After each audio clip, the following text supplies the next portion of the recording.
Lui, c'est Olivier, il est en formation technicien de maintenance nautique et aujourd'hui il va appliquer ses cours de l'INB en composite pour fabriquer un boomerang en matériaux biosourcés et sous vide. À toi Olivier. On est en train aujourd'hui de fabriquer un boomerang sur un moule avec une pompe à vide, certains matériaux un peu particuliers, une âme en liège, des tissus biax cousus en lin, donc qui se tiennent, le sergé qui va finir le sandwich de propreté qui est aussi en lin. Bon, c'est parti là pour l'assemblage en fait du sandwich. On va mettre un tissu qui va sortir en premier. Ça c'est le sergé donc de lin. Le remouille. Le principe c'est que ça soit bien dans le moule, bien imprégné. Là en fait on peut pas du tout travailler au rouleau ou quoi que ce soit, c'est vraiment pinceau. Avant de mettre le deuxième tissu, je vais quand même encore bien mouiller parce que le lin, je sais pas du tout comment il s'imprègne.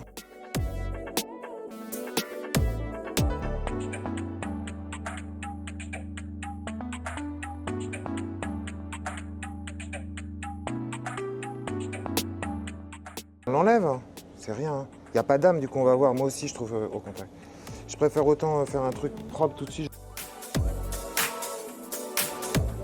Alors ça c'est un tissu d'arrachage.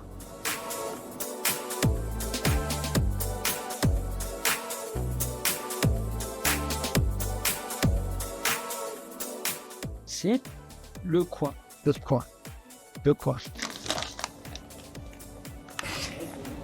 Blanc et pas avoir. Allez, on va vérifier que le plaquage est propre partout et on va emmener le râpe de bâche. Et là, on voit donc que tes fibres sont parfaitement plaquées, d'accord? La bâche est plaquée, t'es sous vide et on voit là l'excès de résine qui remonte dans le buvard de manière à ce que tu aies le mouillage le plus efficace possible. D'accord?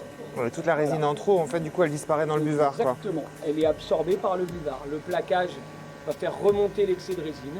Le résultat, il est là, parce qu'on a déjà, en fait, retiré tous les tissus. Donc ces tissus-là, hop, tu les démoules comme ça. Grâce au délat, ça n'a pas accroché. On voit bien le lin et surtout le petit sergé qui est propre, qui vient fermer le sandwich. Là, ce qui va rester à faire, donc, c'est de le démouler. C'est avec la cale de démoulage qui est en plexi qu'on la place là au bout de la pièce. On va venir lui claquer un petit coup de maillet pour la faire se lever.